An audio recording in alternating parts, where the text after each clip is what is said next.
Hello, everyone. Um, on behalf of the Ethnic Studies 30th Anniversary Committee, in collaboration with Critical Gender Studies at UC San Diego, I want to welcome you to Unknotting Transformative Justice, Race, Disability, and Care Work. My name is Kiana Middleton, and I am an assistant professor of ethnic studies here at UC San Diego. Thank you all for coming. A note on access before we begin. This event is captioned. We've placed a link to access captions in the chat box if they are not appearing on screen for you now. We also have ASL interpreters working to support this event.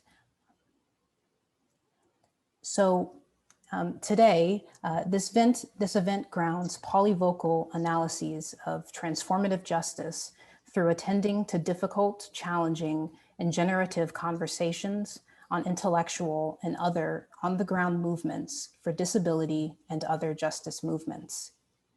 Making space for misreadings, misunderstandings, misconceptions, and mispronunciations, the interlocutors will engage in a shared critique of our current death-producing world order for Black, Indigenous, various people of color, and all others whose body minds have been marked for violence by the state and its ordinary citizens.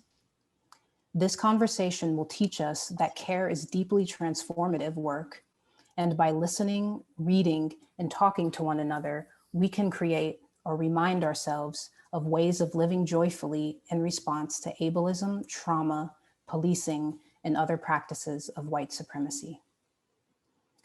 So before we begin, I want to thank the Ethnic Studies Department, our faculty and staff, to the rest of the 30th Anniversary Committee, to Critical Gender Studies for their support and co-sponsorship of this event, to our interpreters, Amber Graves and Karina Kozart, and captioner Lisa Henley, to our graduate students who created promotional materials for this event, and to our wonderful speakers for participating in this conversation.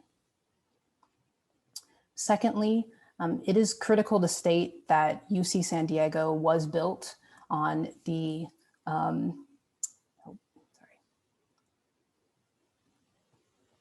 unceded homelands of the Kumeyaay Nation. Today, the Kumeyaay, Payalcoecham, Kuya, and Kupeñu people of San Diego County continue to assert their political and cultural sovereignty in the face of unabated colonization and erasure. We honor their presence and struggles while also acknowledging Indigenous people displaced from other homelands who now reside here. UC San Diego's Department of Ethnic Studies pledges to continue working on decolonizing our country and our university in tangible ways that serve or that include and serve these and all other First Nations. Please see the slide and associated links, which hopefully we'll put in the chat box as well for further information. So now it is my pleasure to introduce our three speakers. Cerces Mendez is an associate professor in Women and Gender Studies and Queer Studies and an affiliated faculty of African American Studies at California State University, Fullerton. She is an organizer, activist, transdisciplinary scholar, and decolonial feminist whose research focuses on developing decolonial feminist practices and methodologies for expanding our liberatory imaginations and building towards transformative justice.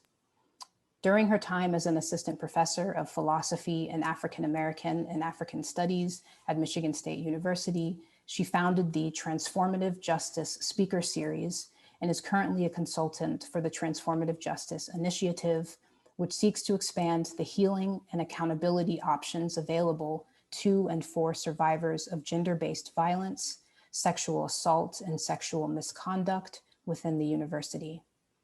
Mendez is the founder of the #CampusTJ project, a consultancy advocating for an intersectional and decolonial approach to gender-based violence and campus sexual assault. Thank you, Cerces, for coming. Our next speaker is Leah Lakshmi Piepzna Samasena, and they are a queer, disabled, non-binary femme writer and disability and transformative justice worker of Burgher and Tamil, Sri Lankan and Irish/Roma ascent. They're the author or co-editor of 9 books, including most recently co-edited with Egeris Dixon, titled Beyond Survival, Stories and Strategies from the Transformative Justice Movement, as well as Tonguebreaker, Care Work, Dreaming Disability Justice, Dirty River, A Queer Femme of Color Dreaming Her Way Home, Body Map, and others. With Ching and Chen and Jai Dulani, she co-edited The Revolution Starts at Home, Confronting Intimate Violence in Activist Communities. They are the 2020 recipient of the Lambda Foundation's Jean Cordova Prize in Lesbian/Queer Nonfiction, which recognizes, quote, a lifetime of work documenting the complexity of queer experience, and is also a 2020 U.S. Artist Disability Futures Fellow, a lead artist with Disability Justice Performance Collective, Sins Invalid, since 2009. They are on the program team for the Disability and Intersectionality Summit. Thank you, Leah, for joining us. And our final speaker is Gina B. Kim. Gina B. Kim received her doctorate in English and Women's Studies from the University of Michigan, Ann Arbor, and her bachelor's in Studio Art and English from Agnes Scott College. She specializes in feminist disability studies, women of color feminisms and queer of color critique, and contemporary ethnic US literatures with an emphasis on feminist of color writing and cultural expression post-1968. Prior to joining Smith College, she was a Consortium for Faculty Diversity postdoctoral fellow at Mount Holyoke College in the program in Critical Social Thought. She is currently at work on a manuscript titled Dreaming of Infrastructure, Crip of Color Imaginaries After the US Welfare State, which examines how multi-ethnic US literatures situated in post-Reagan cities recuperate the maligned condition of public dependency, drawing together feminist of color, feminist disability, ethnic literature, and urban sociological studies. It positions dependency as an underexplored yet vital analytic for ethnic American cultural critique, as well as a potential line of affinity between disability politics and women of color feminisms. Kim has published on the topics of disability studies and ethnic US literatures, furthering a critical framework she terms Crip of Color critique. In 2012, she received the Irving K. Zola Award for Emerging Scholars in Disability Studies from the Society for Disability Studies. Thank you, Gina. So thank you again to Circes, Leah, and Gina for joining us today. We deeply appreciate your words and energy. Okay, so each speaker will have 10 to 15 minutes to speak about their engagement and reflections on transformative justice, race, and/or disability and care work. And after that, I will open up the conversation to the speakers and then to the wider audience. And so for audience members, if you have questions or comments, please use the Q&A and chat features to share so that I may pass them on in the Q&A portion of this event. So thank you. Circes, we'll start with you. Hello, everyone. Thank you so much for that wonderful introduction. I'm really excited to be in conversation with my co-panelists and with all of you today. I want to begin by sort of acknowledging that I live and work in unceded Tongva territory. I am currently coming to you from Narragansett territory in Rhode Island, however. I am a light-skinned Latina with long, curly, dark brown hair, femme presenting with a soft butch spirit, and I'm wearing a burgundy dress and large gold earrings. So, all right.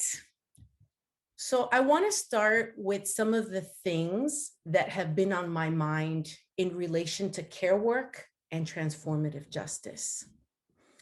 It feels really important for me to sort of note that in my day job, I am mostly thinking about university settings as a professor. And really, I come to this conversation not just thinking about the demands for abolition that have been coming from the uprisings this summer, but I'm also thinking about the current demands to defund campus police in the UCs and the CSUs. And so as folks contend with what all abolition might entail, one of the things that strikes me is the way that transformative justice and restorative justice have really surfaced in people's imagination as something to explore, something to really get curious about, right? And maybe a direction where we all may collectively want to go. So it seems to me a really beautiful moment to think about the world we want to build in response to this demand. So in order to sort of think about that, I wanted to begin by making sure I say that the calls to defund the police and the calls for abolition really are about a lot more than just the absence of police. That in this space, as we think together about what these demands are about, it seems to me important to think about all of the ways in which we have been oriented away from care and towards punishment, right? And carceral logics and punitive logics. And so when we think about these calls to defund, right, that's one step is the removal of police, for instance, but we have to really think a lot more expansively about where that logic lives in our educational settings and all these other institutions that we are taught to think of as supportive or as building better human beings, as it were. And so for me, I want to sort of have us really think about at least these three questions as we move through this conversation and as we think about that demand. The first question that I kind of want to put on the table for this evening is, if we do remove, say, a violent state system, what kinds of systems of care are we actually interested in here? Like, can we start to really think about what kinds of systems of care we want to begin to access? What is it that we do need more access to, right?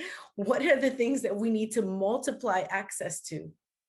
And how can resources be diverted to meet the needs of those who are most structurally marginalized within our school systems, within all these other quote unquote care systems, and those who have been most impacted by the violence of state systems? So it seems to me that the demands to defund are really calling us and inviting us into a new politics of care, right? One that fundamentally acknowledges the racism, the specific anti-Blackness, the sexism, heteropatriarchy, classism, and ableism structurally embedded in so many of our state systems. And here we want to think of not just police. We also want to think about how that shows up in social work. We want to think about how that shows up in child protective services. You know, growing up, I remember thinking of child protective services as the boogeyman. We were always afraid that they were going to come and snatch us up from our house, right? And these systems that were supposed to protect us, you know, were often oriented towards punishing people for being too poor, punishing people for not having access to education or health resources, or punishing people for being too of color, right? And even systems that were like welfare. As a child, I remember welfare agents asking me questions about my mother's sexual life, right? Again, policing her, and looking for any excuse to take away monetary resources. So as I was thinking about this, I think I just want to talk a little bit about what is the relationship of punishment to notions of care, right? For me, the call to punish folks as the only model of accountability that seems to be available to people's imagination seems to have at least two functions that I actually want us to begin to rethink. So I'm interested in thinking about what are we trading in when we activate a punitive frame, right?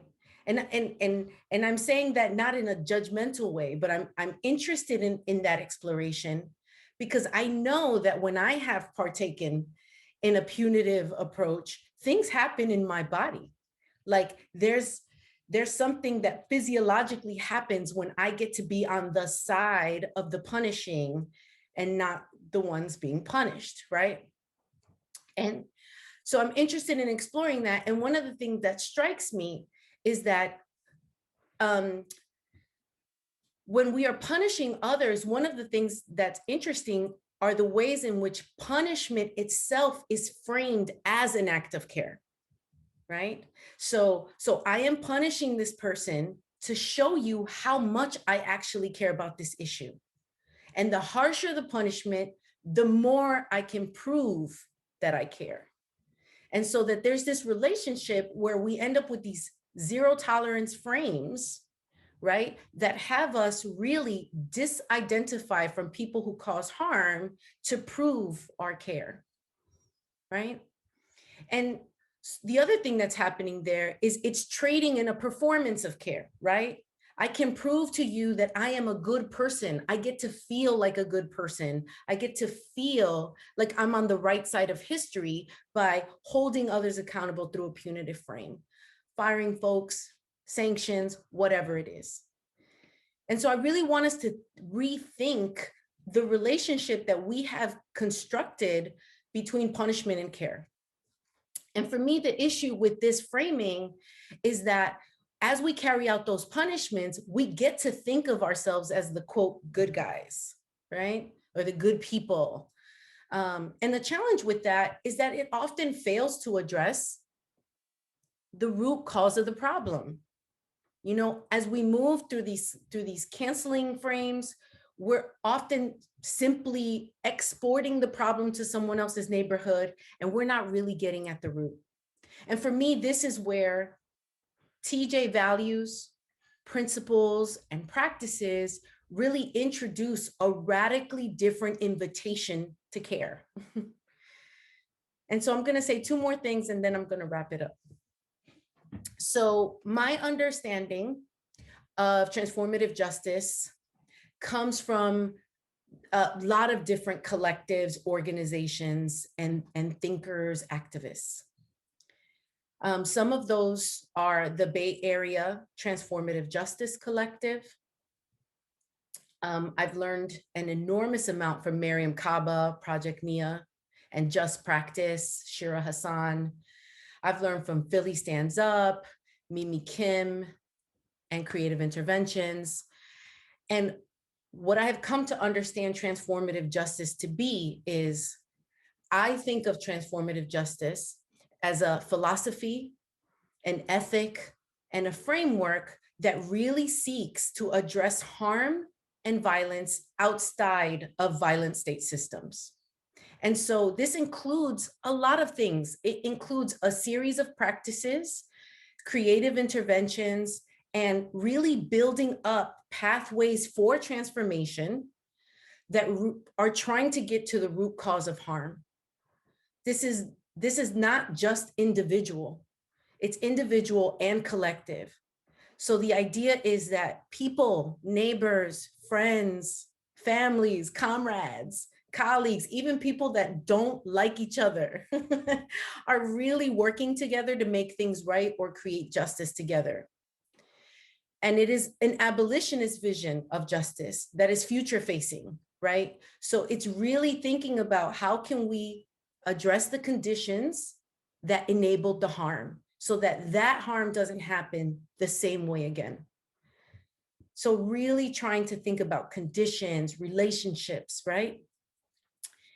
And so when I think about this call to defund, it's clear to me what comes to mind is that if we don't want violent systems dictating and impacting some of the most intimate parts of our lives, then we are actually being invited to start caring about and caring very differently about those around us.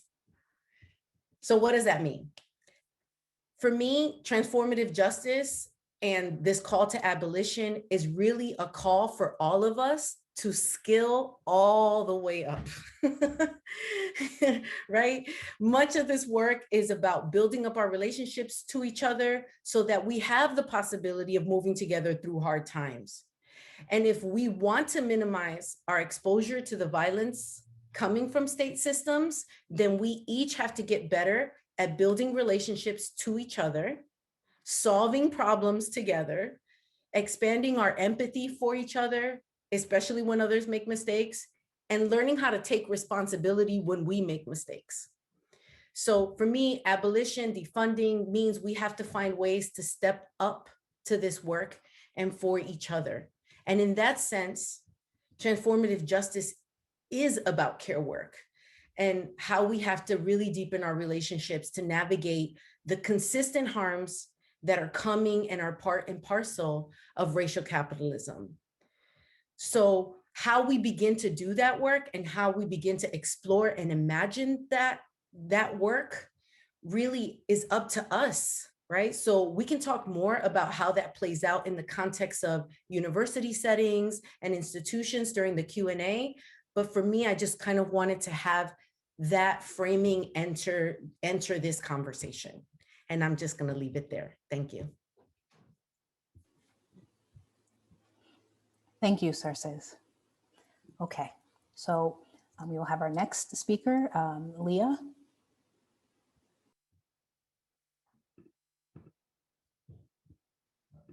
Oh, I was like, wow, the suspense. Hi, everybody. Thank you for having me here. This is great. My name is Leah Lakshmi Piepshna Samarsinha. I'm a, what did I write down as my audio, as my visual description?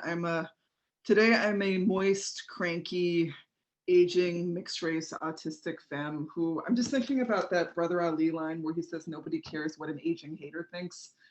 It's probably me. I'm really happy to be here. And in the 10 to 15 minutes I have, I'm going to read some excerpts and just talk about two different essays that I have out there. One's called Cripping TJ, and it's in this book, Beyond Survival, Strategies and Stories from the Transformative Justice Movement, that myself and Ajaris Dixon co-edited, which came out a year ago, which is really wild. Pandemic time is wild.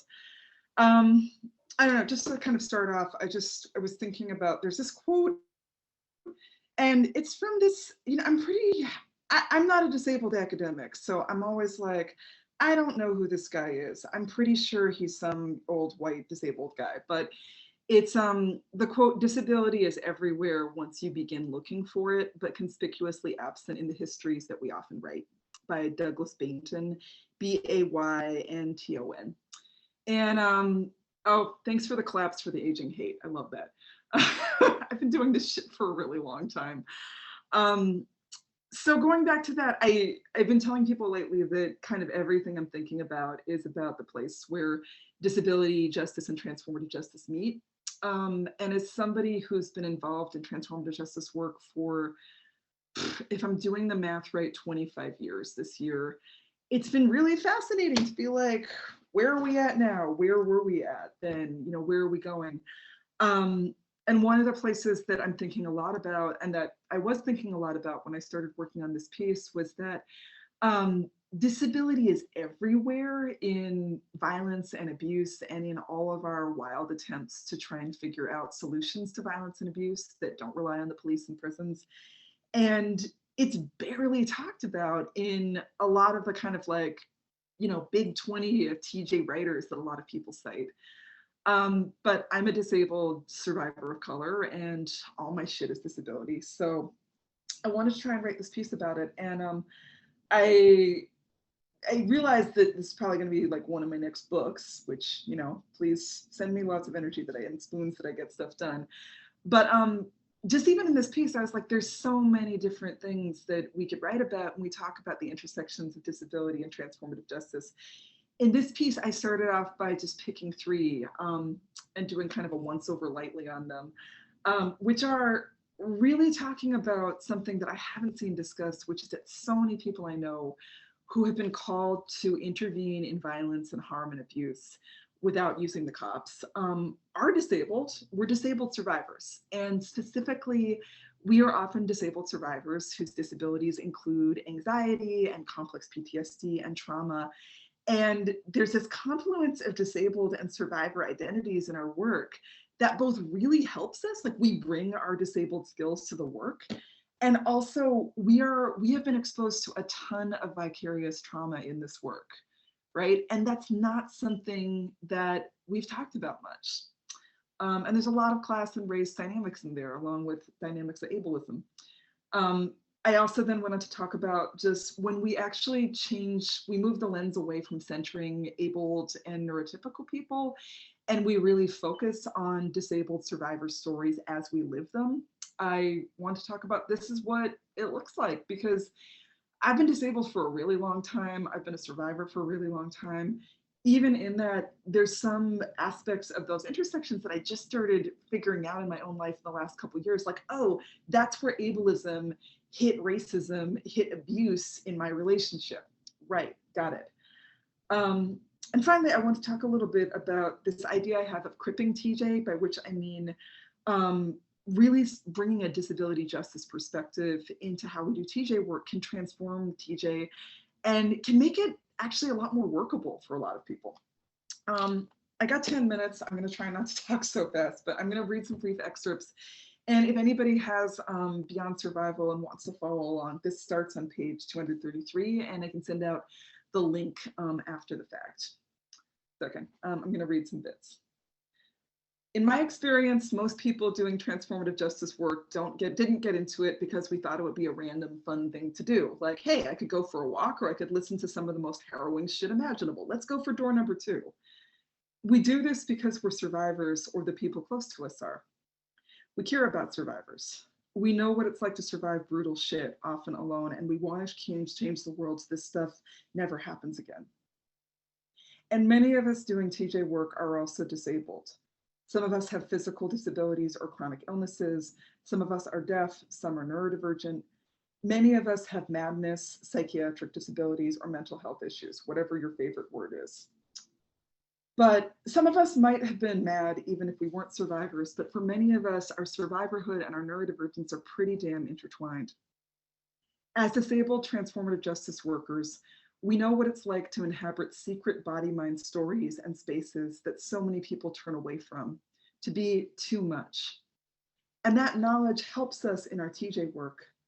People trust us with our survivor stories because they can tell we've seen some shit.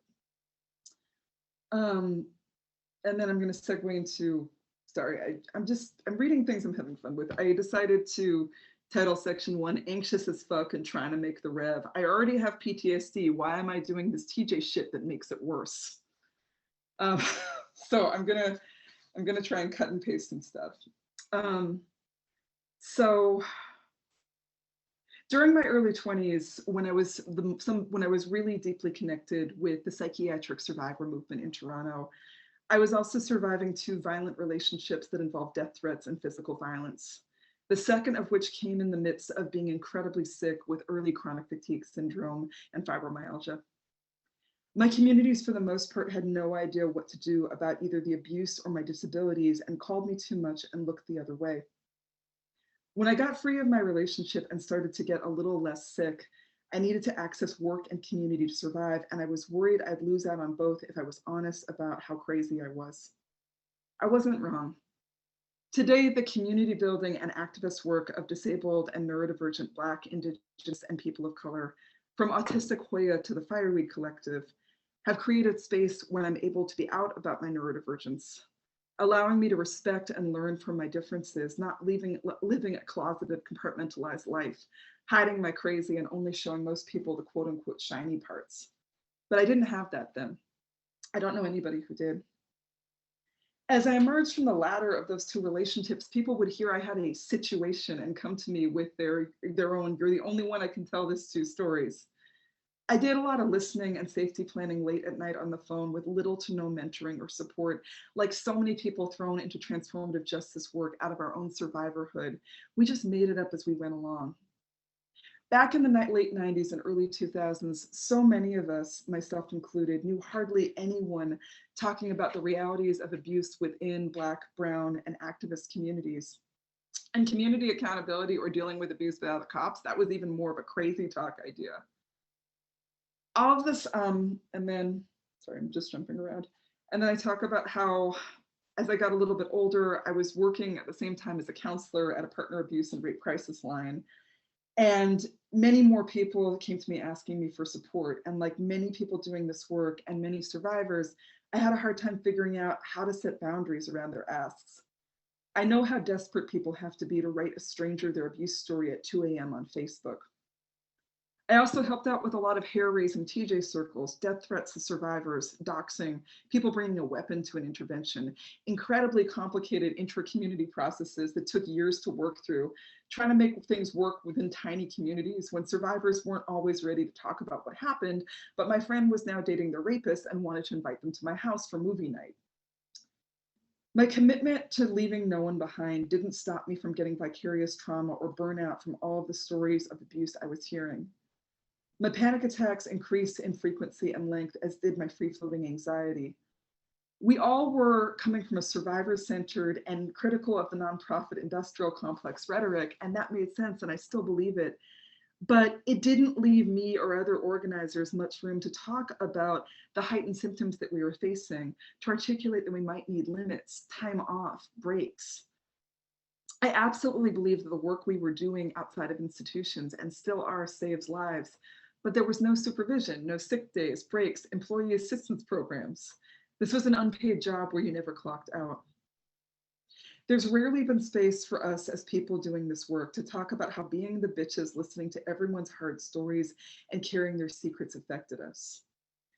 It felt a lot of the times that there was a very small number of people who really knew how to do this shit, who were trying to keep up with the ever increasing loads of requests landing on us.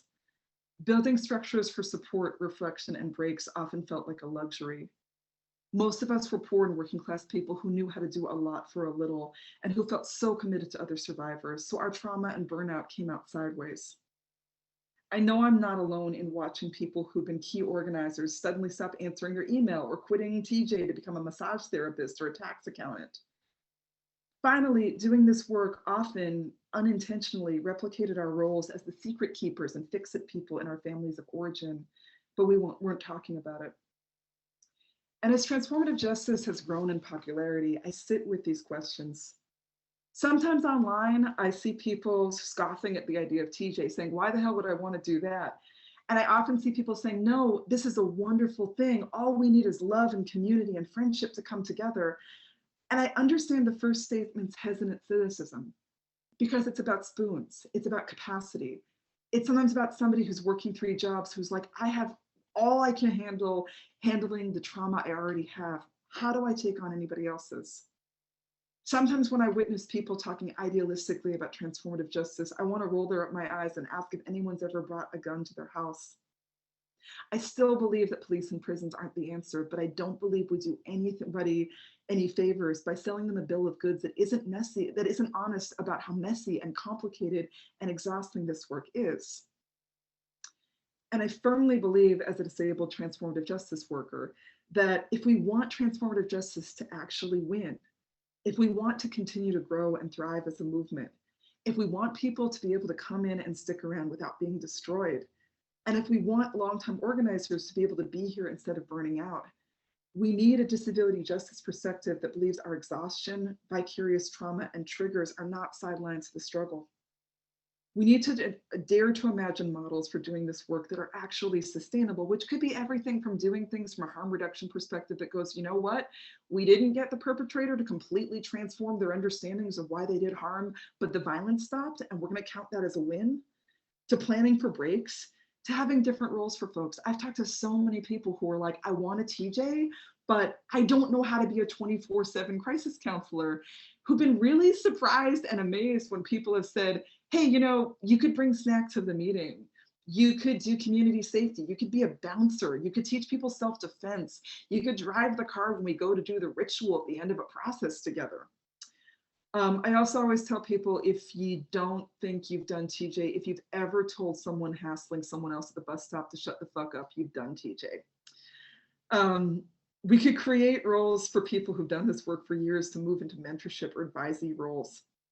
Instead of being surprised by crises, collapse, and triggers, what if we did our work expecting them? And most of all, what would our transformative justice work look like if we put everyone's access needs at the center from the beginning? And it looks like I have 1 minute left, so I'm going to stop there. I thought I was going to be able to read from 2 different essays, and I didn't. But what can I say in 1 minute? I don't know what I can say in 1 minute. I think I also just want to say that moving on crypto, like, I can't say anything in 1 minute. This is so hard.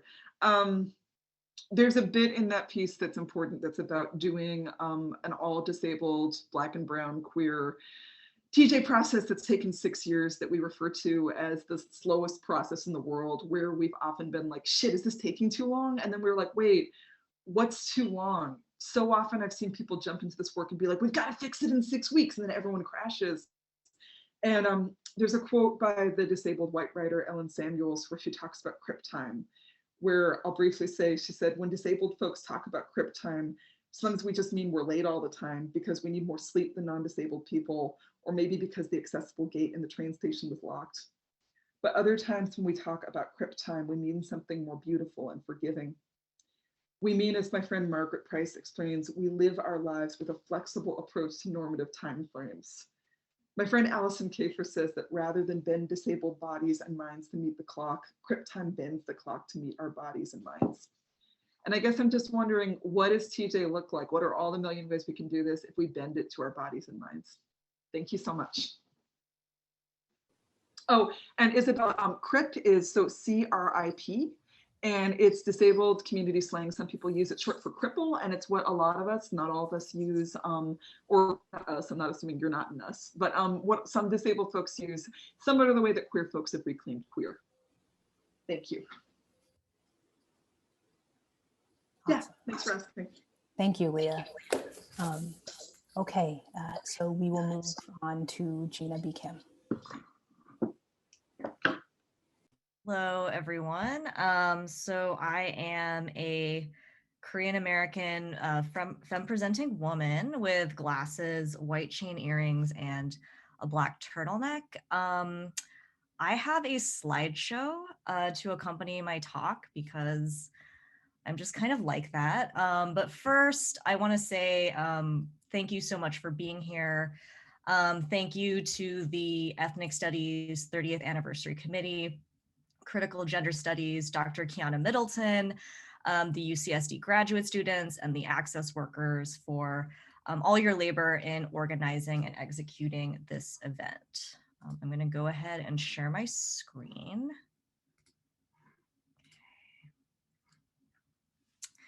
Okay, so today I'm going to be reading excerpts from an essay of mine called Love in the Time of Sickness on Race, Disability, and Intimate Partner Violence. I'm going to air more towards the 15-minute mark. I just want to issue a content warning for an extended discussion of intimate partner violence, intergenerational trauma, and care abuse against disabled people. So please feel free to do what you need to do to take care of yourself while these topics are being discussed. Second, I want to provide some context. So this essay was published in the winter 2019 issue of the Asian American Literary Review as part of an updated second edition of their special issue on mental health titled Open in Emergency. It is also my first published foray into the genres of testimony and autoethnography. So I'll begin with my story. I spent the summer of 2019 in my hometown of Atlanta, Georgia, because my best friend of 17 years, another queer woman of color, had been diagnosed in the fall of the previous year with glioblastoma multiforme, a rare, deadly, and aggressive form of brain cancer. Yet, during what seemed to be her final weeks on Earth, she is somehow utterly consumed by pacifying the erratic moods of her primary caregiver, who is also her romantic partner. Over the past few months, he has convinced her that her friends and family have abandoned her, even though her desperate attempts to connect with her were met with constant refusal. He has convinced her that her life prior to cancer was meaningless, comparing it unfavorably to his own life of public service. He has claimed that he is utterly without assistance, yet most attempts to extend our support labor, emotional, domestic, or otherwise, have been bypassed. I am a young professor of race, gender, and disability, and I am witnessing my terminally ill friend entangled in intimate partner violence at the end of her life. Her abuser is another queer person of color, an Asian American immigrant, an activist within queer communities. I recognized him at first as a comrade, someone whose life, values, and experiences reflected my own. I have spent the last 10 years studying feminist, anti-racist, anti-capitalist, queer, and disability politics, and have surrounded myself with people dedicated to these same projects. I am learning, however, that this knowledge has its limits. It cannot help me protect her. At first, he appears to be a saint, but as the cancer progresses, his narrative of sainthood begins to come apart. 3 days into my summer stay, she is taken to the emergency room to treat a blood clot in her lungs, which turns into a 3-week stay at a rehabilitation hospital. Near the end of that stay, I and 2 of her closest friends suddenly receive a flood of panicked phone calls from her partner. He must end the relationship, he announces, because he is overwhelmed by the demands for her survival. Further, as he states, she has failed to adequately appreciate his caregiving and has, quote, lied to him about her past, end quote. We ask him to be gentle with her. He retaliates by announcing that we are suddenly responsible for all aspects of her care: medication, food, hygiene, doctor's appointments. We attempt to address this abrupt void. He returns to her side 2 days later and is quick to point out our failures.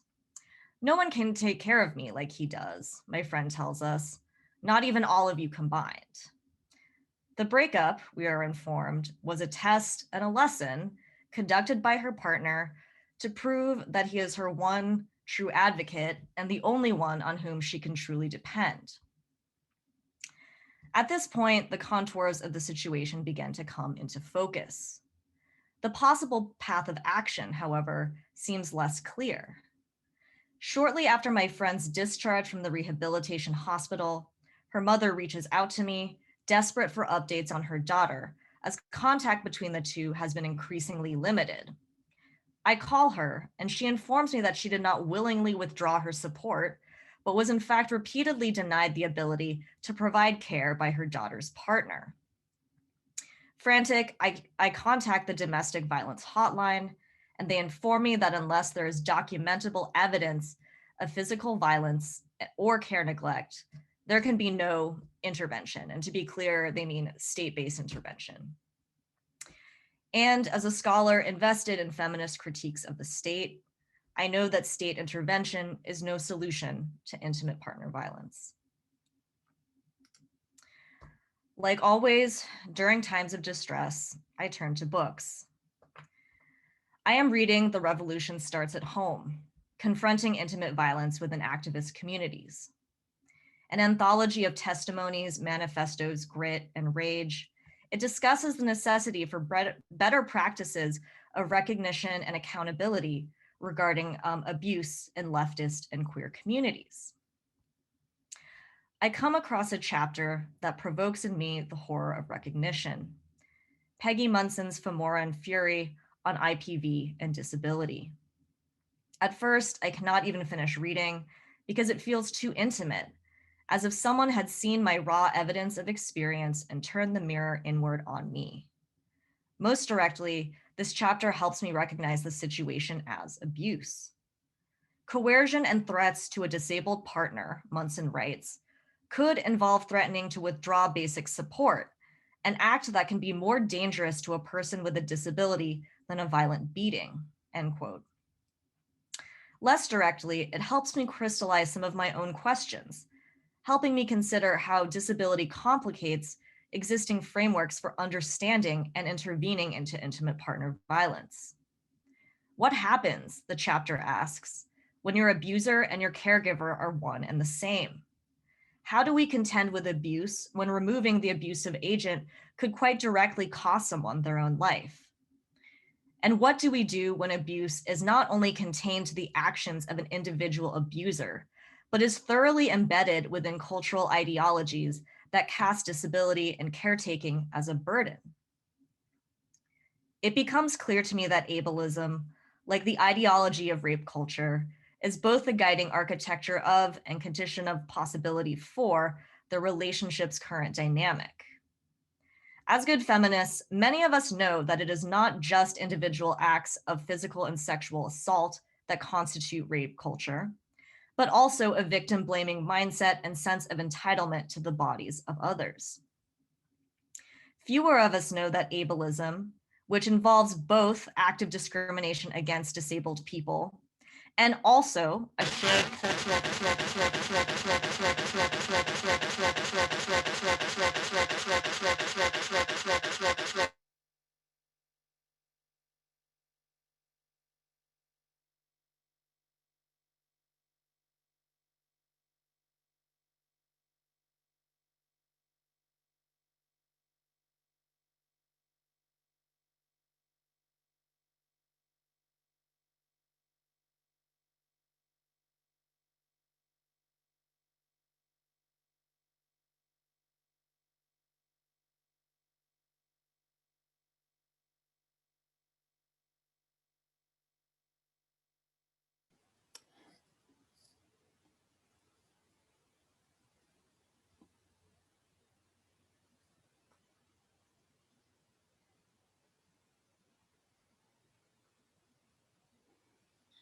Hey, this is Leah.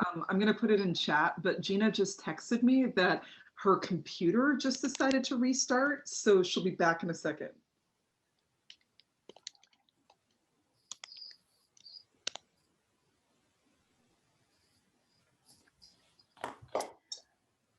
So perhaps I knew there were maybe a few other things that you wanted to say, Leah, before we got or before your time ended earlier. Perhaps you wanted to finish your thoughts while we wait. Oh no, that's so kind. No, I think let's just give it a minute and like Okay. it was like kind of in midstream, so I think that I kind of want to just make space for her to come back and go back into it. But thank you for offering. Okay. Yeah.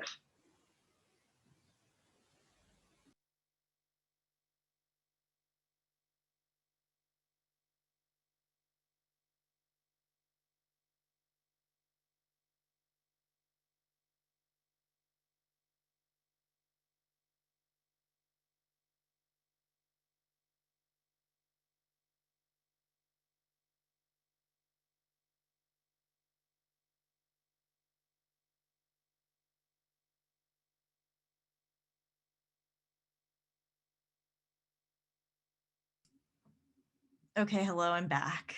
My computer restarted. So I will go back to sharing my screen.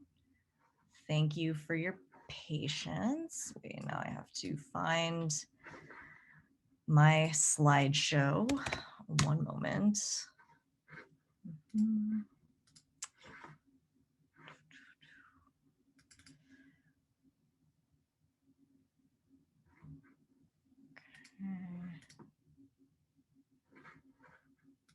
Okay. All right, share.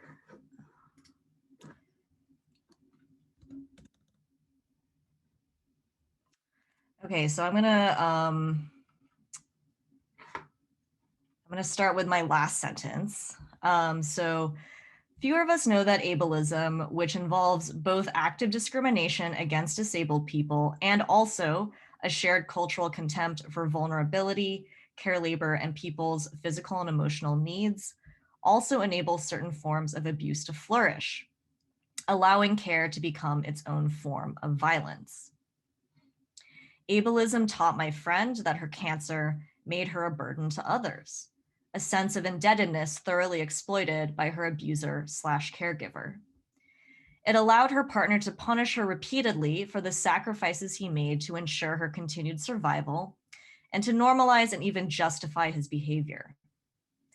Ableism, too, made it initially difficult for me to identify the situation as abusive. In the first days of her partner's meltdown, I was admittedly slow to criticize him, attributing his actions to the immense stress of caregiving. But Munson points out that, quote, disabled victims are more likely to be blamed for their abuse because they are perceived as difficult to be around or care for, and caregiver stress is considered a legitimate excuse for bad behavior. These myths, Munson writes, are no different from abuser jargon that habitually accuses the victim of provoking the abuse.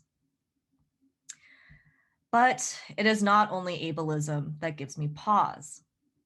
The intersecting forces of racism, US militarism, and neocolonialism, systems of domination that have shaped both my and her partner's life, further complicate my response.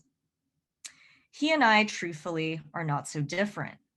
We are both the products of the Cold War turning hot in socialist Asia, the generation raised in the afterlife of the so-called wars of containment.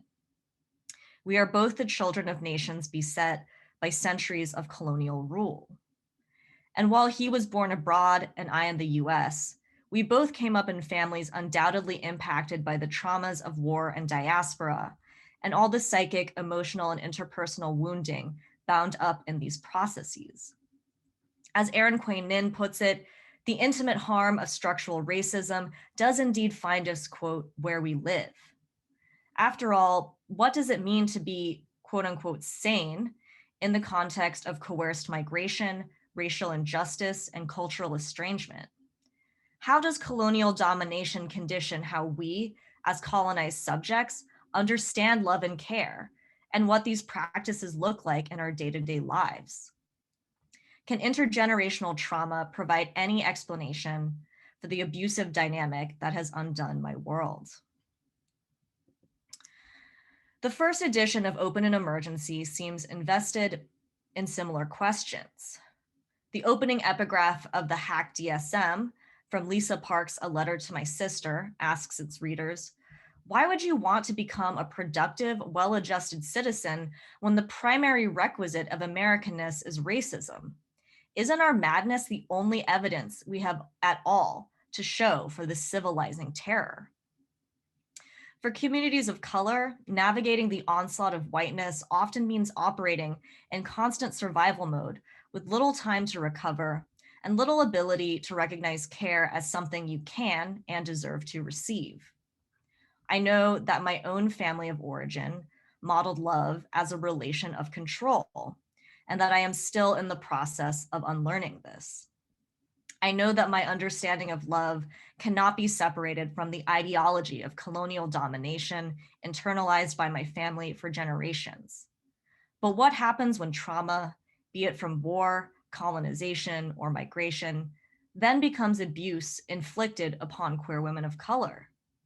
What frameworks exist for parsing the relationship of intergenerational wounding to intimate harm in the context of global white supremacy? And does the presence of our shared wounding on both intimate and global scales mean that I can ever forgive him? It becomes clear that addressing this abusive dynamic requires more imagination than dominant models of wellness will allow. As Kai-Cheng Thom observes in her essay, Belief in Mental Health, the psychological industrial complex conceives of mental health as, quote, something we can possess, and its achievement as an individual, not structural pursuit. And as Lisa Park points out, our criteria for a, quote, well-adjusted citizen are completely conditioned by the mandates of white supremacy, among other systems of domination.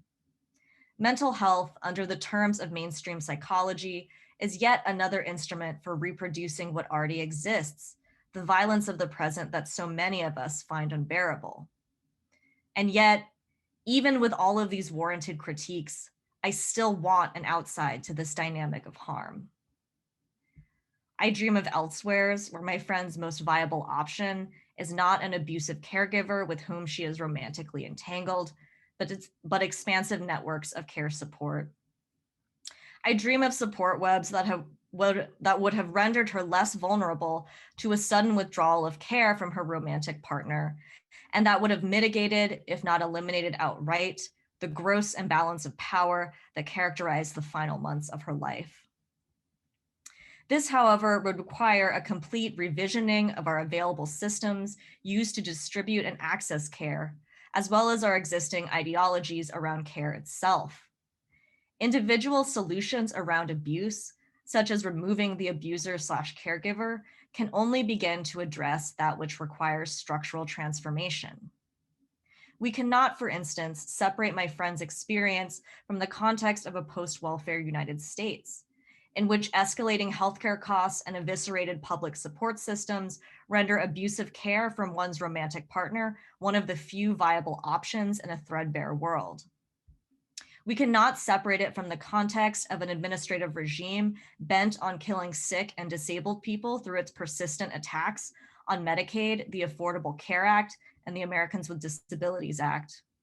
We cannot separate it from the inflating numbers of the uninsured or from the ruthless profit motives of the pharmaceutical industry. Turning to our belief systems around care, we cannot separate her situation from cultural expectations that place the onus of caregiving, especially when terminally ill, solely on one's partner, spouse, or family unit. How then do we move away from understandings of care labor as scarce and begrudgingly given, and away from individual privatized models of caregiving, largely gatekept by the institution of romantic love? As Caleb Luna writes in their essay, Romantic Love is Killing Us, they write, quote, "I want to give my love and care generously, and I want it returned in kind, regardless of a romantic obligation to each other," end quote.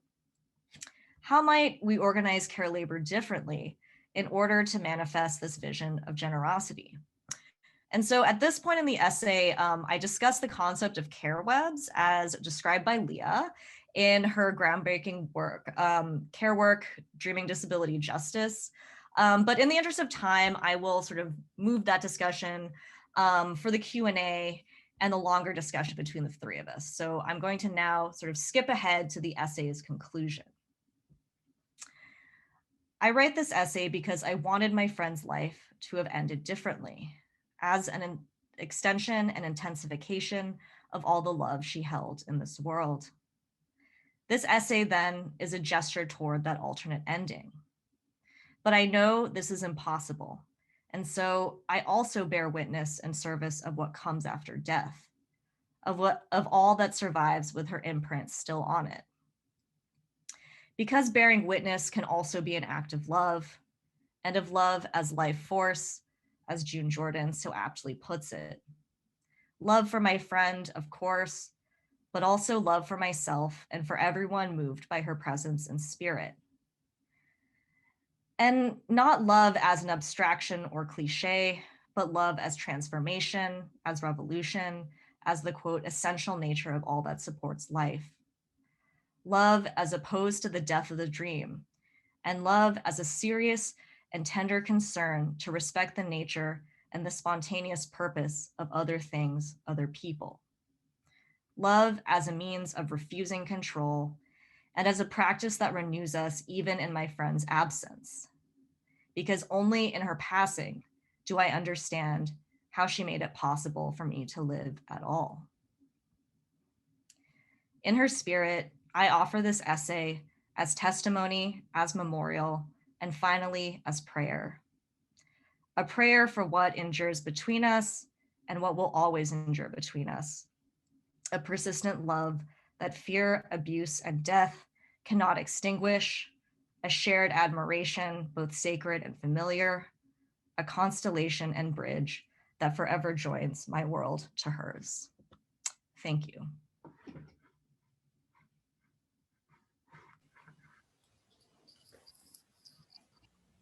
Thank you so much, Gina.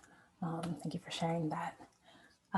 Okay, so now we're going to let all three of our speakers kind of talk to each other for a little while. I see a lot of connections between all of your work, but here's some time for you all to talk to each other, and then we will open it up to the rest of the audience. And just a reminder, if you have questions, you can put them in the Q&A. Thanks.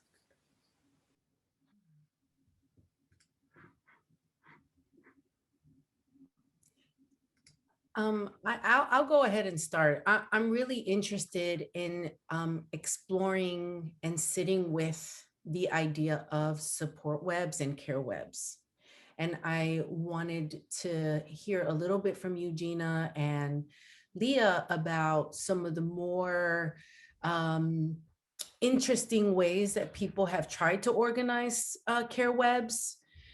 And maybe if you could talk a little bit about any sort of thinkers that you've come across or people who have been writing about that others can sort of learn from.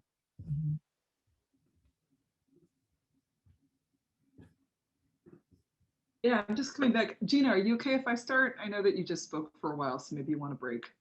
Yeah, go ahead. Yes. Okay, great. Yeah, I don't know.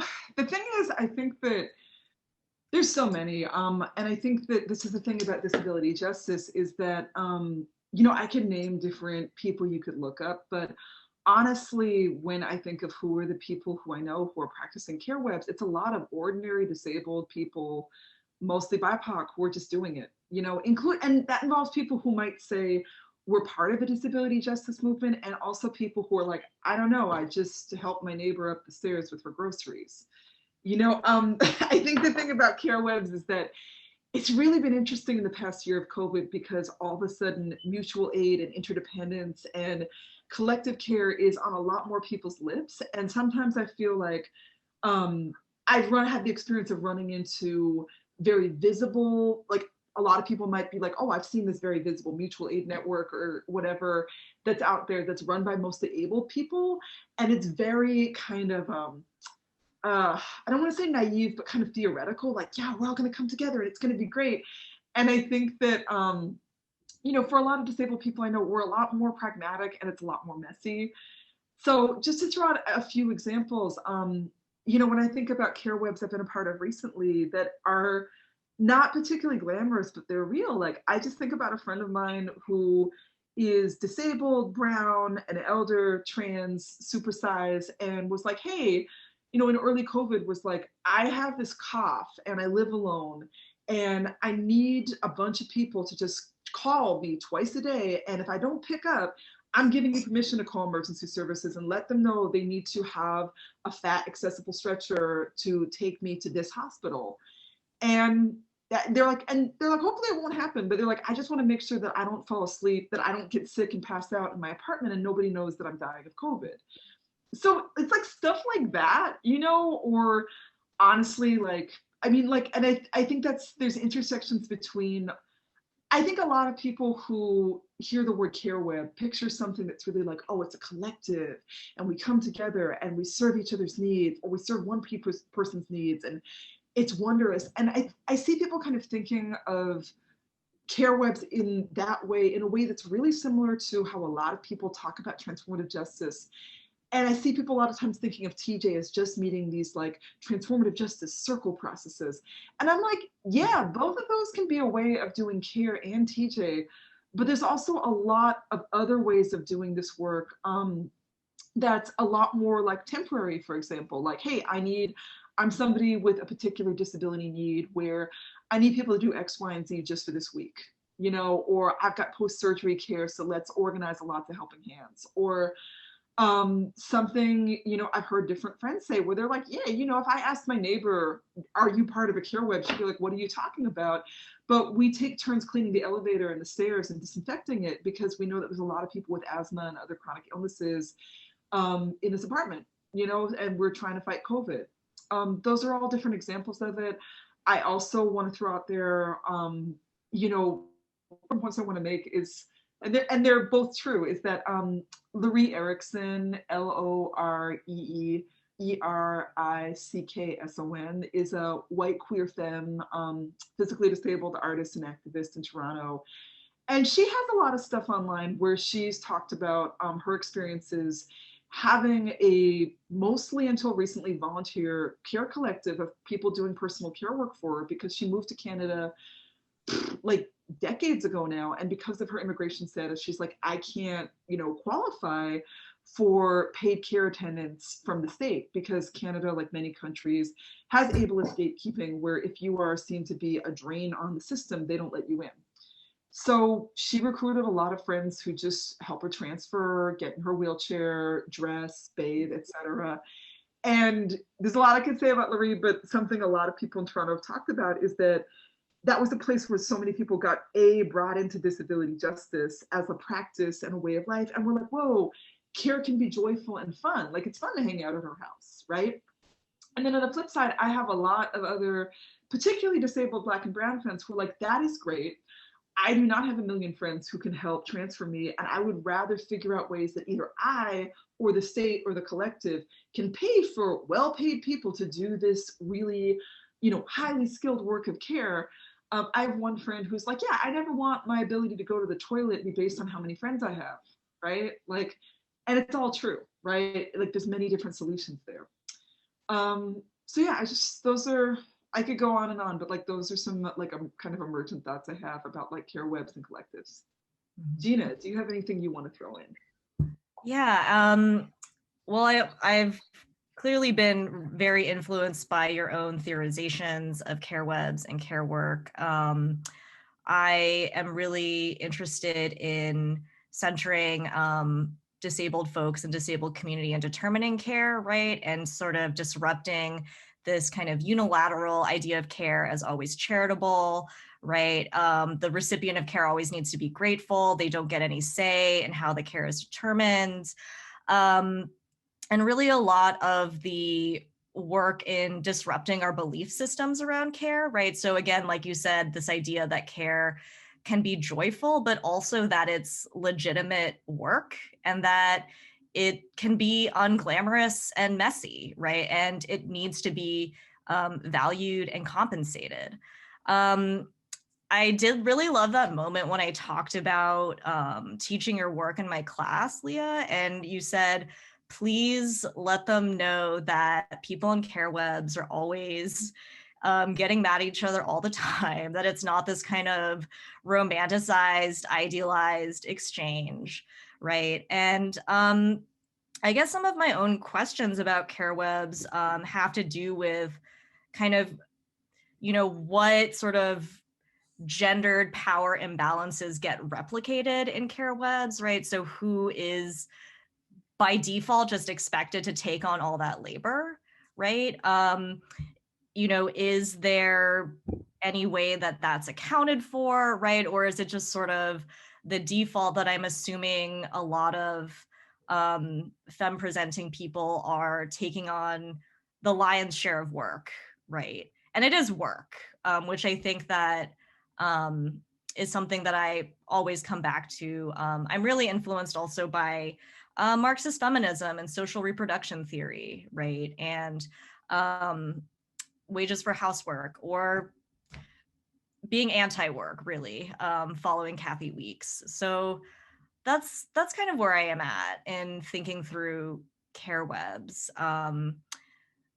because, you know, I want to think about ways that my friend could have been supported differently, right? Which was kind of my entry point in the essay.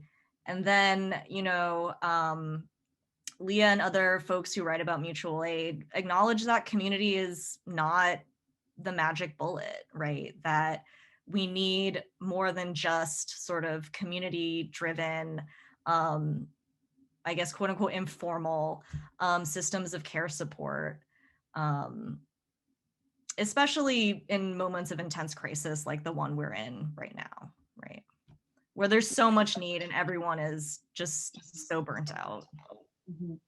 Yeah, and I think if I can just segue off of that, like there's so many important points there. And the ones I want to directly segue off are like, first of all, I just want to say, Gina, like I'm so grateful that you wrote the piece you did and that you documented that experience because it's so common and it's so heartbreaking. And I don't want to be like, oh, well, if this was there, everything would have been perfect. But like, I do think in reading about your friend's experience and also thinking about the experience that Peggy Munson wrote about in that essay, where she's also was like talking about being a disabled femme survivor, and the only person who would really show up for her was her partner, who then was abusive because there was such a power imbalance, right? And such opportunity to be so. In both cases, I'm like, well, not that it's a magic bullet, but if instead of this expectation, which plays out so much of the time, that like if you're disabled or sick and you need care, your partner is the only one who will do that for you, right? If instead people had access even a little bit more disabled community, where there's that phrase I first heard from my friend Kiran Nagam, who's an amazing facilitator, where they said, nobody knows everything, together we know a lot, which I think is a disabled practice. I think the thing with disabled care webs is that no one person does everything. But one of the things that's so important is that we are people who've been told, first of all, oh, you're not the people who give care. You just receive it and you say thank you for whatever you get. And there's been this assumption of like, well, you're sick, you're disabled, what could you do? And what I've seen happen over and over again is that disabled and sick people are like, yeah, I might have 10 minutes of energy a day, but I can do one thing. And if 6 of us maybe have 5 to 10 minutes of spoons each day or energy, that actually has an impact in somebody's life. I think we're so used to mostly, let alone care that's good, that when we start thinking about like, what do I need? It's like, I don't know, everything, nothing. I can't, I can't even let it in. But I remember it wasn't even like a major sickness episode, but I threw my back out really badly and I was in such pain. And my partner, I don't remember, I think my partner and my roommates, the people I lived with, were also struggling. And I hit up some friends and I was like, this is really hard for me, but I actually need like an hour of home care. And I had friends who were like, yeah, I actually am having a good day, I can come over and take your garbage out. And that was a small, huge thing. I was raised by a mother that was like, never let anyone in the house and you take out your garbage yourself, right? Which is everything to do with class and independence and shame. And then I was like, oh, this isn't somebody doing live-in care, but them even doing a little bit shifted things for me, where I was like, oh my God, I'm not sitting here, right? Like doing the thing that we do a lot, which is being sick and in pain and being like, my house is a mess, it's disgusting, I'm so depressed, I will completely screw myself up more if I try and lift that garbage bag. So it's like the little bits of things. And I think that even having disabled community around, even if people aren't like talking about capital D disability all the time, I think having that community around is a way that can interrupt, abuse, because it's very easy for people who are disabled, who have high care needs, to be like, well, the price of the ticket of getting my care needs met is I've got to accept whatever rage this person dishes out. And like so many people say, I'm sorry, I'm a burden, I'm lucky that they're even with me, blah, blah, blah. And when you have even one other disabled person around to be like, hey, actually, like me too, and I don't deserve that treatment, and we can just be sick together and it's fine. That changes the frame for people a lot. It's subtle. And yeah, I just want to also, before I shut up, just reiterate that like, yeah, this is not romantic. I think that's really important as part of bringing the disability in it, is that I give care, like certain forms of care, to people who I'm in community with, who I'm like, I don't really like you, or I'm mad at you right now, but oh, your wheelchair van broke, I'll send you $10. Sure, why not? Unless you've done me a egregious harm. If I have it, I'm like, yeah, I can do that. It's really an artful practice to keep continually checking in with like, what can I offer? I actually really appreciate that. And I'm interested in sort of sitting a little bit more with this thing about the non-romantic parts of all of this work, and who's doing all of this work, and what is the invitation for people to step into this work.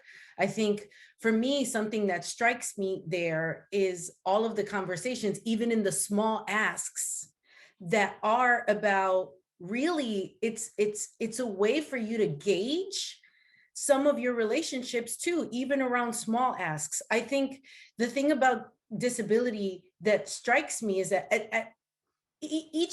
each one of us is slowly moving towards becoming differently abled as we age, whether we like it or not. The other thing about disability is it can happen at any moment, right? There's a presumption of able-bodiedness, but there's always an opportunity for that able-bodiedness to shift, right? Or for new conditions to arise. And I think that one of the things is that this is the invitation that I see all the time around doing work, consent work. I know when I got injured and I was like not able to walk for 3 months, one of the things that struck me was what you were saying, Leah, the assumption that my partner was going to take care of me.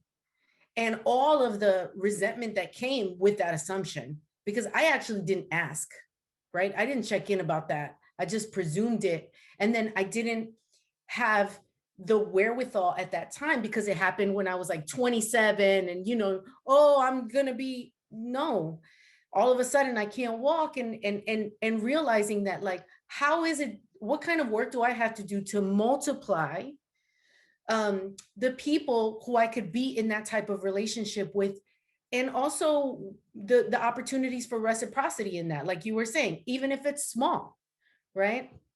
It doesn't always have to be this like, thank you so much for I am not worthy of all the things.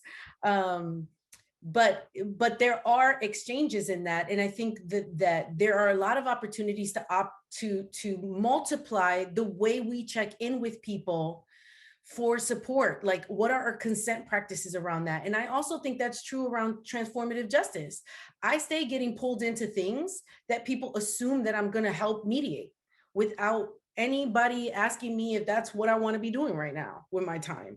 And I'm curious about what is it about the way I move in the world that people presume that I'm available in that way, and don't check in with me, and don't think about what my needs are in that process. So here I feel like these conversations really offer us an opportunity to kind of engage around the assumptions we have about care we are asking for, or didn't bother to check in with people, the resentments that are produced out of that, and where are the opportunities to start building now, so it's not in reactive mode when we're in dire straits. Like, how can we start building into that now? This is Leah. I just wanted to say that I'm forgetting right now who said it, but I mean, I've seen this sentiment said by a bunch of people, especially recently, where people have said, like, wow, there's just this assumption that, like, sometimes that transformative justice work is fueled by an unending wave of unpaid femme of color labor. And when I heard that, I was like, oh yeah. And I mean, Xerxes, to speak to your question, I mean, there's so many ways to answer it, but I think, I've definitely been in those situations too, where people are like, hi, how you doing? Let me tell you this horrible thing. And I'm like, no, I'm trying to get a burger. I think it's, in my experience, I think one part is that people are desperate. People like, survivorhood is everywhere, right? And there's still so few places that people feel like they witness it being spoken about. So if they've read something or seen that you're that person, they're like, it's like the dam just burst. And they're like, oh my God, let me tell you something, right? So I think that's part of it. And I also think that, there is this assumption that, like, oh, you're that person who does this work. There can totally be gendered expectation of, like, oh, you're mommy, like, you don't turn off the tap ever. I can just kind of vomit this emotional stuff over you. And I don't have to ask you first, is now a good time? Do you have the energy for this? Et cetera. And I think that that's part of the gendered tension of how a lot of women and femme people are lifted up as, you're the caregivers, you're the feelings person, but we're not, sexism means, and, racialized sexism means we're not seen as people who get to say no or have consent over what we give, right? And I think especially my friend Bill Rain, who's a long-term Arab disabled queer organizer, was like, yeah, disabled femmes of color get asked for so much shit all the time. And there's a level of ableism in there of, like, who are you to say no? It's not like you work, you're just this kind of, like, useless, sick person on a couch. You should feel grateful I asked you to do something. So I think kind of to speak to your question about how do we change that, I think that that's already happening in terms of people really putting out there these experiences and being like, you got to ask first, and also creating more space where it's like, hey, if you want to learn these skills, here's some places where you can do it, which there's more and more of all the time. I'm thinking, one place I'm thinking of is API Chaya, APICHAYA, which is an Asian and Pacific Islander domestic violence and sexual assault organization in Seattle, where I live. Where a couple years ago, they started doing a program where they're like, we know, they're like, we get calls all the time where people are like, I've got a situation and I don't want to go to the cops. And they're like, we just don't have the people. And we know there's people out in community who've tried to hold TJ work, but have gotten really burnt out or just been like, I was so isolated. I ran into a situation where I didn't know what to do. And they're like, great, we're gonna start a mentorship program where you will have peer mentorship. We're going to have a group of people who's learning together, and we'll also link you up with an individual mentor who, as you're holding space for different transformative justice situations and community, if you hit a dead end or you have a question, you can go to your mentor and get support. And I was like, that's access. Like, that's disability justice, giving support, telling somebody you don't have to figure this out all on your own. Helping people with this being an educational process is disability justice, right? And the more people we have who are supported in doing TJ work, the more people there are to like that we can like ask each other for support and also be like, hey, I'm actually tapped right now, but here's 12 other people you could talk to. Yeah, and oh, thank you so much for posting the links in chat, Circes. And I feel like I just talked a lot, so I'm gonna stop. But Gina, do you have thoughts or questions you want to throw in? Yeah, so I kind of wanted to circle back to the question of disability community and care webs. And I also wanted to forward a question to Circes about what does it look like to practice care in the classroom, which is so often a punitive space, right? This is how many students come into their education. They learn it as a space of punishment. So I would love to hear more about how TJ applies within the space of the classroom. But I guess I just wanted to kind of introduce another wrinkle of my experience, which was that, you know, we tried to create a care web for my friend, but the way that the existing care infrastructures in which she was embedded operated made it impossible to do that. So for example, she had a social worker who, who alerted her partner to this workshop that any of us could have gone to, where we would have learned how to care for her, right? The basics of caring for a late stage cancer patient.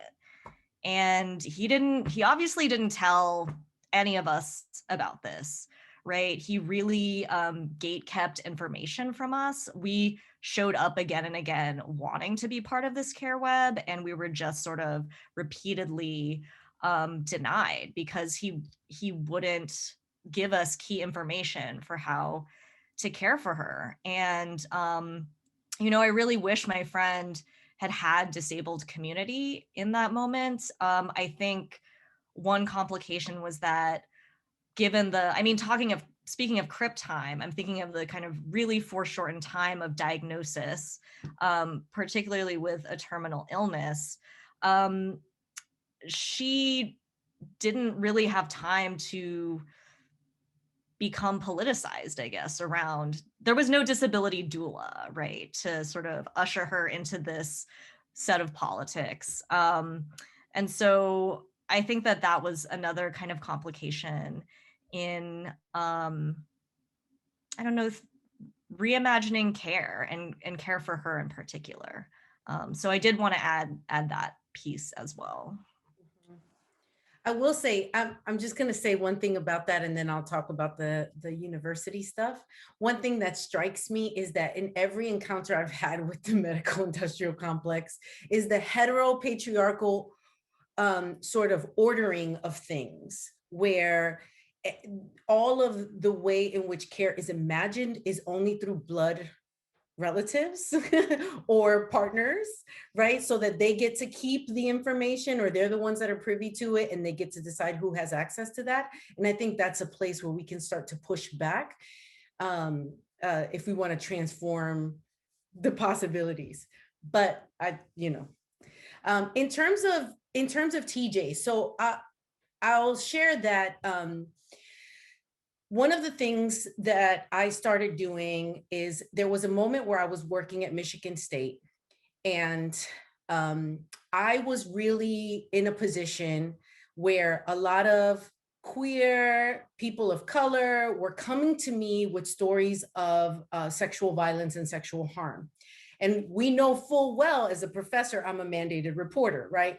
So I was very vexed by this non-consensual relation to the state, as the university was narrating that all of their responses to gender-based violence were sort of centered in this conversation around consent and all these beautiful things, these beautiful ideas, that they were protecting survivors, right? But then they were sort of imposing a non-consensual relationship to the state through mandated reporting. And I was frustrated by that, because all of these students trusted me, and then I would have to report if I didn't want to lose my job. So I was struck by the way the institution was positioning my needs for a job as right over against needs of survivors. And so I started asking all of these questions about mandated reporting and why did we have to be mandated reporters?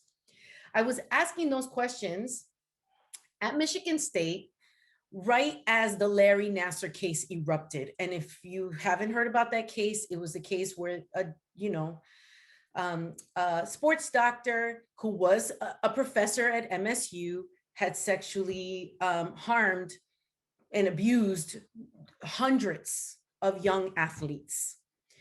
So asking these questions in the context of that sort of in the aftermath of that case, I really had to grapple with what was I thinking about? How could I be arguing for a non-carceral approach when we had this, person who had caused so much damage in this space? And one of the things that struck me was that, I started this Campus TJ project, not because I think transformative justice can live at the institution. I don't think that. I think, what we can do is we can bring transformative justice principles and think about how that shifts the conditions at a university. So I call it TJ-esque. So I think about how the principles can inform the moves we may want to make on campus, including things like pushing against mandated reporting and opening up a lot more opportunities for survivors to determine what they want that would contribute to their healing, and figuring out what resources need to be mobilized in that direction. But the institution is not abolitionist, right? It's too embedded with the state at this time. So for me, that looks like where are the low-hanging fruit? Where is the low-hanging fruit to open up these avenues? And so, we can talk a little bit about what that looks like in the context of the institutions that I work with, but I can give you one very concrete example of asks that we've made, including expanding the confidentiality sites. So we need to expand the places where survivors can tell their story without it automatically being, them being redirected to police or the Title IX officer or whatever. And them being able to prioritize other things that they may have or need, other asks that they have, without them having to prove that they've been damaged by someone on campus in order to access resources, right? And even sort of reframing what safety looks like, in the sense that, oftentimes our response is to take someone out of the classroom, away from community, away from their support networks, to keep them safe. But then that means they're isolated, right? And they have no people. And then the person who's causing harm gets to move freely within the space. So we really have to start thinking a lot more creatively and expansively about how we can infuse our classrooms, our spaces with these principles. Great. So I'm going to segue here to a question because I think this question really gets at the heart of what you were just saying, Cerces. Alice, who uses she, they pronouns, asks, thank you all for this space. I am curious to hear from y'all about how does TJ work in academic institutions when these institutions themselves will work to uphold systems of oppression, abuse, and violence? At what point do we tear down the UC systems? At what point do we recognize our/its complicity in violence? And at what point do we begin to reckon with that in relationships to our own healing and transformation?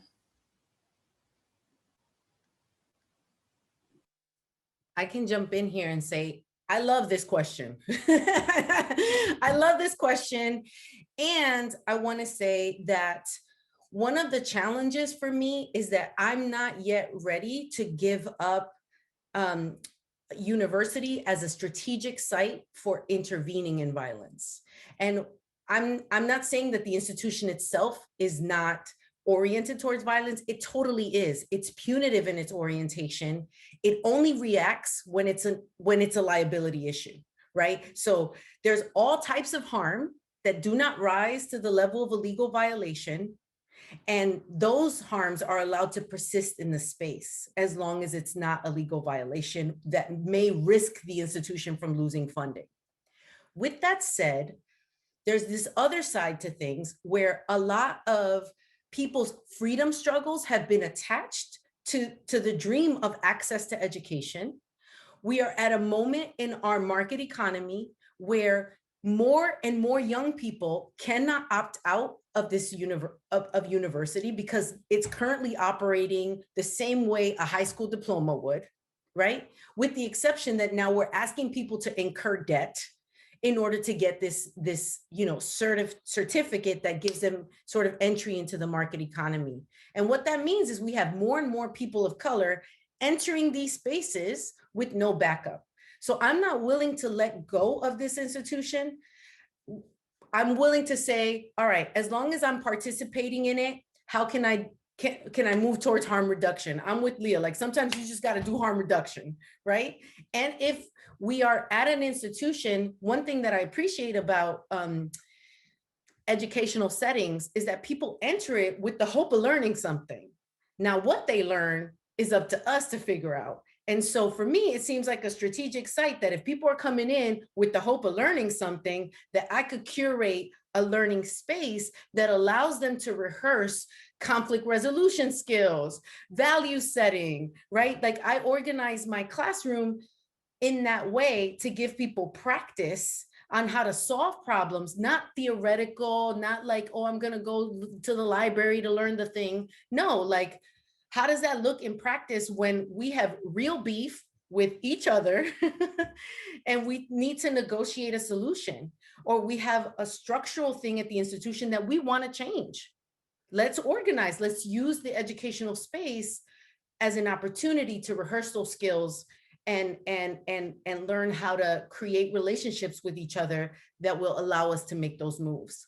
So given that folks are oriented, I rather sort of make the most of its capacities and multiply the opportunities for people to get conflict resolution skills, to learn how to de-escalate and all of those things.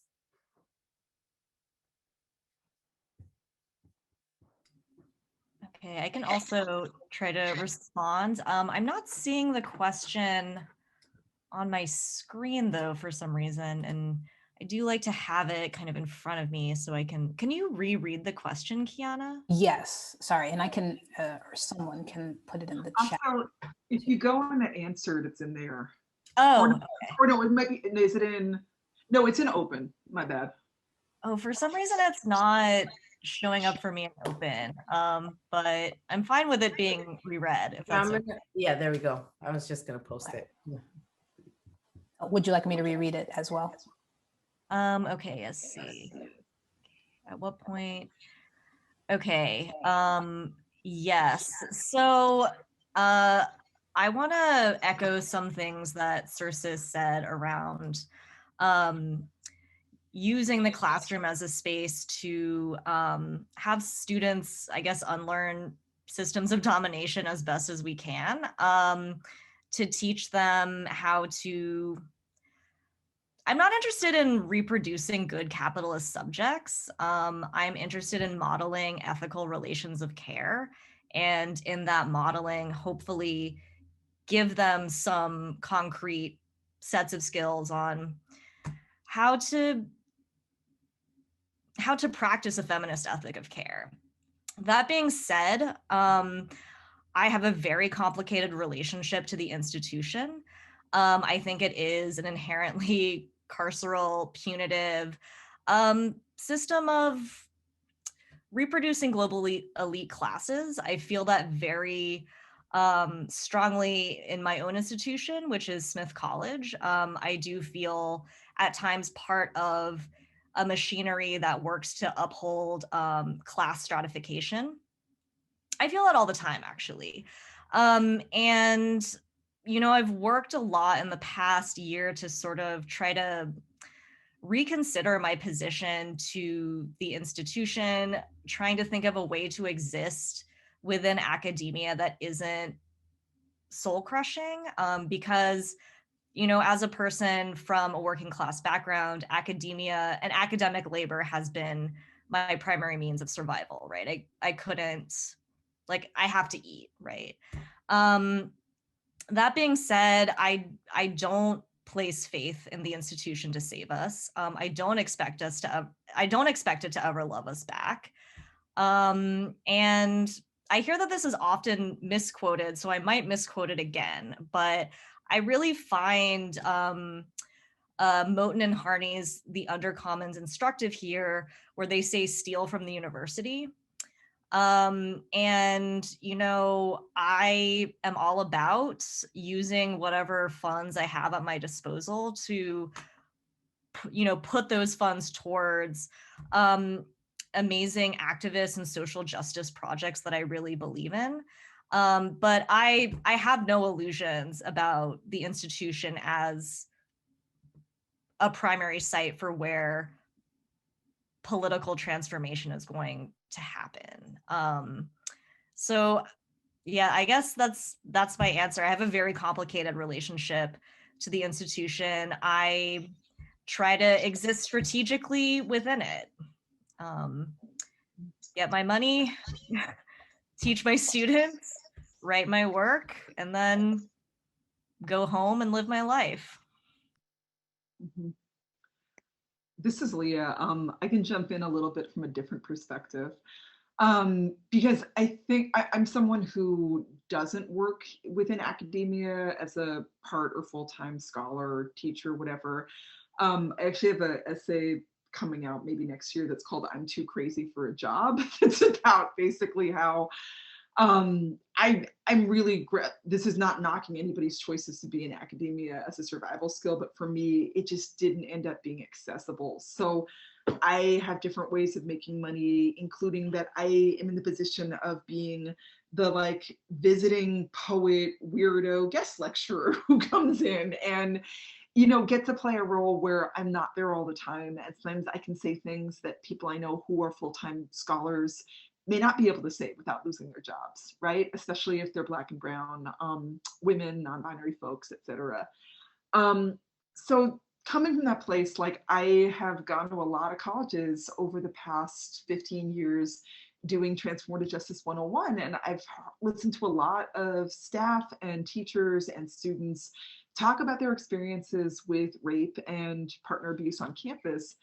And so I guess a couple things I want to say are one, you know, students in particular, and also staff and faculty, have been incredibly creative since the 70s on up in terms of, okay, how do we deal with, you know, abuse and violence on campus, right? When the first rape crisis centers and survivor support centers got created as student clubs, right? Like there weren't really, I mean, if there were rules about how to deal with rape, for example, on campus, there weren't good ones. It was mostly like, oh, nothing to see here, let's hush it up. So people, I guess what I'm trying to say is that like sexual assault, anti-violence activism, where people really are like, let's be really creative and do some underground stuff sometimes, which has been everything from writing the names of rapists on the bathroom wall to creating, being like, let's create this writing workshop by and for survivors, to creating different workshops about healing and survivor sexuality or survivor pleasure, or, and. I posted in chat, Kai Cheng Tom, Kaichenng Tom, Thom, is a really incredible Asian trans femme writer and TJ worker who's just brilliant. And she posts lots of great stuff on Twitter and social media all the time.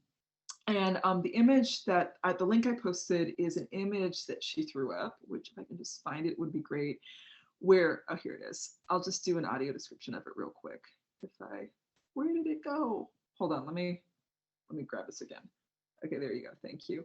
Where, it's this image she created. Okay, wait, I'm clicking on the image and it just keeps showing me her recipe for mushroom fried rice, which is great, but which is not necessarily what I want right now. Hang on. Okay, here we go. It's this rubric that she created that she calls the Loving Justice and Collective Trauma Repair. And it's this kind of honeycomb of different kind of options for what, intervention into violence and harm could look like. And she's got individual healing, collective healing, public acknowledgement. So that would be the person who caused harm being like, hey, I did it. I'm sorry. I take responsibility for this. Spiritual growth, ritual, grief, naming harm. And I feel like when I look at this, I'm like, it really gives me a lot of hope, because I think that often we're in a position where we're just dealing with so much rape and violence, and we're like, God damn it, what is this justice thing that you're talking about? And I feel like seeing what she put out there, I'm like, oh, there's actually many different pathways to organizing against violence. And that could happen on campus too. That could be everything from, I'm remembering the young woman who was at Columbia, or no, Barnard some years ago, who, you remember, she was carrying her mattress around on her back every day for years to protest the fact that the college was not paying attention to her rape. To people who are like, we're going to create really consent-driven, on-campus social and dance and sex party spaces that really are about like, hey, here's what the rules of consent are, number one. And number two, hey, if somebody who's caused you harm shows up, we actually have a policy for that and we're going to deal with it, instead of just being like, ooh, we don't know what to do. I'm seeing Emma Solkowitz was their name. Thank you so much, Adam.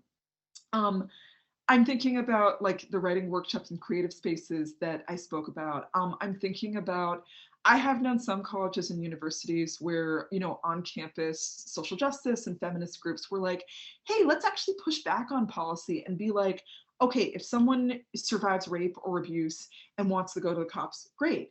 And also we want to work with the administration to fight for, and if they want something that's a more community-based something, we want that to be one of the options that's offered to them when they go to campus rape crisis, or the campus survivor support group or whatever, right? In the past, I don't actually know where things are at now, but I know during the Obama years when I was doing TJ workshops, so many people would be like, everything you're suggesting sounds cool, but we have to do Title IX mandated reporting. And so we'd have to have lots of conversations that, people in institutions have to have for a long time around, how do you work around mandated reporting when the survivor doesn't want it to be mandated reported? And there's lots of things that people for years have done. When I worked at the Rape Crisis Line, I worked at for 10 years. We had language that so many frontline workers have used, being like, hey, before you go any further, if you say X, Y, and Z, I have to mandate report you. So just don't say that, but I want to get you what you need. So if you have a kid right now and you're living with your abusive partner, maybe don't mention that to me, but I'm going to help you safety plan so you can get to your sister's house, for example. I just want to really, I think Shira Hassan, who Circe mentioned, who is with Miriam Kaba, the co-author of Fumbling Towards Repair, which is a really great book for people who are like, what is this TJ stuff? Something Shira talks a lot about is, and I think talked about in the interview that Jairus and me did with her in Beyond Survival, was she was like, our imaginations have really been colonized by white capitalist, colonialist, ableist patriarchy. So it becomes really difficult for us to tap into our creativity and to be like, there's actually a million solutions to this. Let's try some stuff. So I want to encourage creativity, and I want to encourage us to think about what we can do and offer that. And it doesn't have to be everything for it to be something that's worthwhile, is my thought. And thank you for posting that link. Yeah, thank you for that, Leah. I think there's another really great question that is a good follow-up to this. Let me go ahead and put this in the comments so you all have it. So this question is from Haley, and they said, thank you all for this amazing, thought-provoking conversation. I'm interested in thinking more through care work in the context of violence. So Gina gave a heartbreaking example of intimate partner violence, but what about care happening in contexts that are inherently violent, like nursing homes? Even as we advocate for and work toward abolition, how can we create more radical politics of care for the people confined in and working in these carceral spaces of care right now? And this is Leah. I'm autistic and text is my first language. So I was doing the thing where I was listening and answering in text. So I just cut and pasted in chat. I gave a long text answer to Haley. So yeah, that's in there if people want to look at it.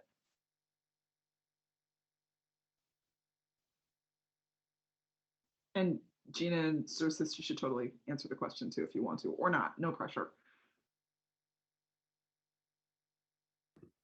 Yeah, I haven't had enough time to think about that sort of context. So I don't have anything to offer there at this time.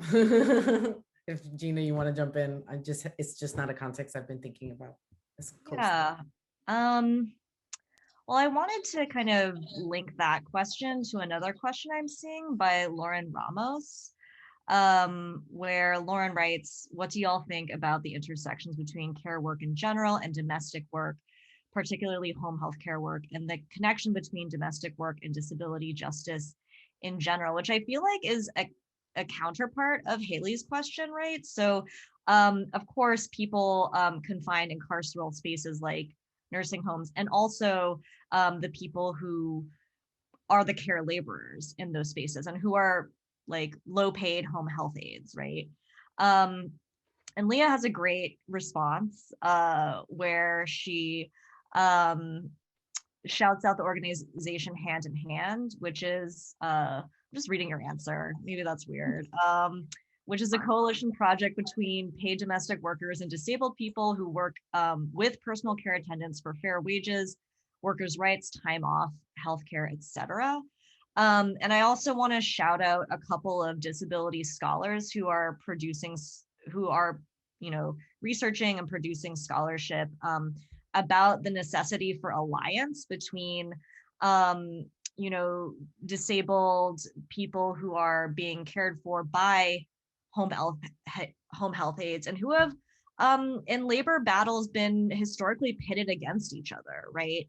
But rather seeing ways in which they, can form a different kind of undercommons. And I'm using the concept of undercommons with regards to alliances between care workers and disabled folks, right? I'm using that concept I'm borrowing it from Akimi Nishida. So I will actually type her name in the chat. So Akimi is doing some really important work about labor alliance building, coalition building in general between those groups who, again, have been kind of historically pitted against one another. And Leslie Fry also does incredible work on this topic. I think she has written about Hand in Hand and has a really beautiful analysis of it. And if it's not out yet, it will be. So please keep an eye out for that. And I'll put Leslie's name in the chat as well. Yeah, I mean, the only thing I would add is I think this is a real right place for organizing and revolutionary change. My short answer is that if I got sicker or had more extensive care needs, I would absolutely want to be able to employ folks who would be able to give me wonderful, skilled, beautiful care. And I would want them to be paid really well. And I would want my tax dollars to pay for that. Just some things to shout out that people may already know, but in many states, not only is it legal to pay disabled people less than the minimum wage, it's legal to pay care attendants less than the minimum wage. Sorry, I'm stumbling a little bit. So for example, I live in Seattle, which is in some ways, in a lot of ways, has more funding than other cities, other rural areas, et cetera. We just got the Department of Health and Social Services to mandate it that care workers who are paid by the Department of Health and Social Services would be paid minimum wage here just this year, which here is $15. And I remember, I've had friends who posted being like, I'm looking for a personal care attendant, and people have been like, why are you paying them less than the minimum wage? Don't you care about workers' rights? And they're like, no, I do. This is literally what the state gives me. It's $12 an hour. And many disabled people have talked about, not only is that fucked up to the care worker, it doesn't mean if I'm working for $12 an hour, I'm not going to be busting my ass necessarily. I've worked for $4.25 an hour when I was working at the mini mart 20 years ago. I was like, if you paid me more, I'd probably be a little bit more attentive. So many people who are scared care workers, they just are like, look, I can't afford to keep doing this job. I need to find something that pays better. Right? So a lot of disabled people have a hard time finding care workers who will treat them with respect and who can stay with the job because they can, if you get offered more money, of course you're going to get a different job, right? Mm-hmm. So I just feel like this is one of those moments where with the care revolution, we have the world to win, where I'm like, what if we took the trillions of dollars that goes to nuclear bombs, imperialism, colonization, resource extraction, and we're like, we will pay for rich, disabled and worker controlled alternatives. A person can dream, but I would say that, not that I'm a huge fan of Europe, but you do hear about people in France or whatever who, they're like, oh yeah, we have like, when somebody has a baby, you get a nanny who comes to the first 2 months that the state pays for.